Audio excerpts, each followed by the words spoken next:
Welcome to episode 2 of our 90 from the 90s, where myself and Paul choose one of our favourite albums from the 1990s and discuss it. And the rules are we are only allowed to pick one album from each artist through the selection process. So last time round, we picked our first two, which were, I think, did you go Nirvana's Nevermind, Paul? Yeah. Mm-hmm. Yeah, and I went with the surprise choice of Robbie Williams' I've Been Expecting You. So this time round, Paul, for album 3, what are you going with? I'm going to go with Tin Planet by Band Space. Okay, would you like, well, that was 96, that'd be right? 90, Maybe 98, later? 98. 98, was it? Okay, yeah. 98. So Space, band from Liverpool, what do you like about it? Well, you'd got the album, just a really good mix in it. There's like disco, there's rock, indie. But I like the sound that they have. It's kind of, it sounds like maybe from the 70s or the 80s, but it's got the 90s feel to it. So they've used that technology that it sounds like something from a past time, but they've kind of used the current day technology to bring it up to date. And it was always for me a really underrated, because I think I'd only heard one of their songs before off the previous album, Female of the Species. I remember I had the CD single, but I just thought it was just a brilliant album actually of the 90s. Yeah. So yeah, brilliant.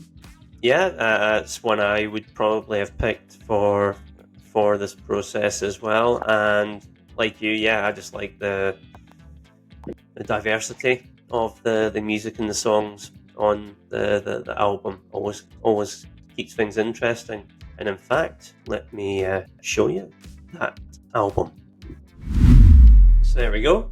There is the album itself. I think that was re-released maybe last year on vinyl, maybe the year before. Mm-hmm. And how nice is that? Oh, it was cool. Yeah. Cool. Yeah. Very cool, isn't it?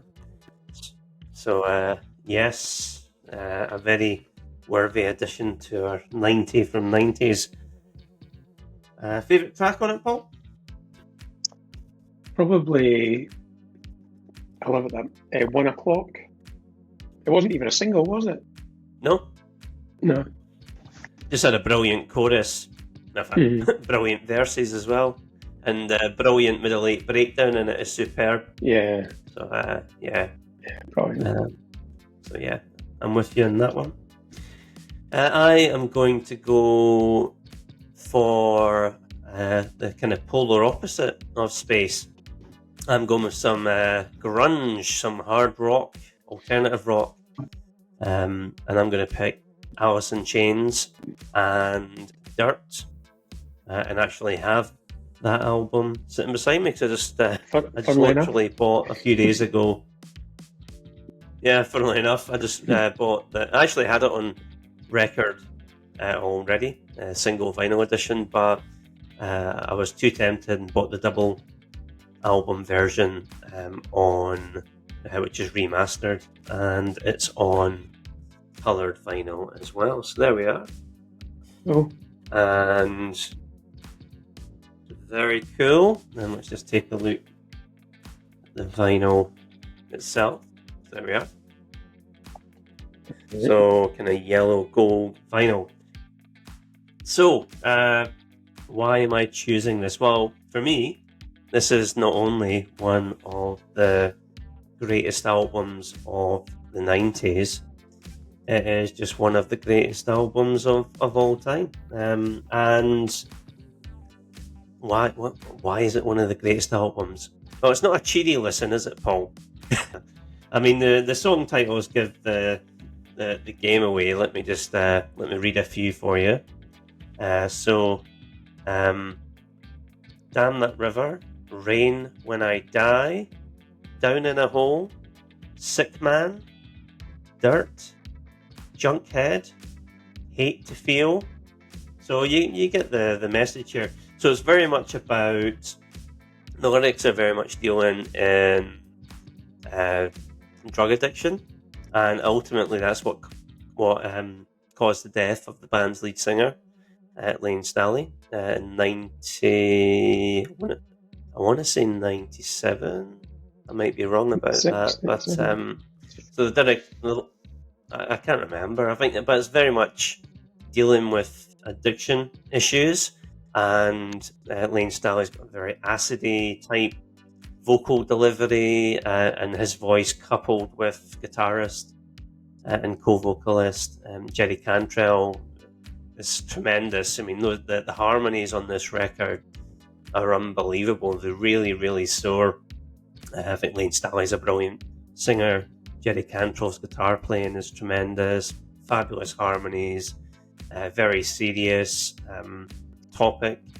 Obviously, the subject of most of the lyrics on it. But ultimately, it's just a great.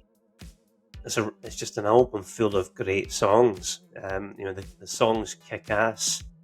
They really, really do. And if you like hard rock and you've not listened to this album, do yourself a favour and check it out. It is, soaring choruses. The playing on it is superb. Songwriting superb. Yeah, it won't let you down. It reminds me of the whole grunge thing, doesn't it? Because I think of grunge, I think of orange, like the colour, like the album or something.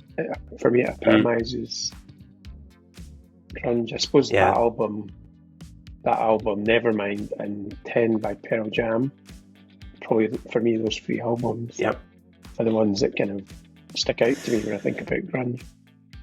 Well, talking of 10, don't be surprised to see that popping up at some point. Although I actually read today, Pearl Jam are about to release their first album in a good couple of years and go on tour, so I'm looking forward to hearing that, and hopefully they'll come back to Scotland for a date, but we'll see. Anyway, that was part 2 of our 90 from the 90s, and be sure to look out for episode 3, which will be coming very soon. Until then, goodbye.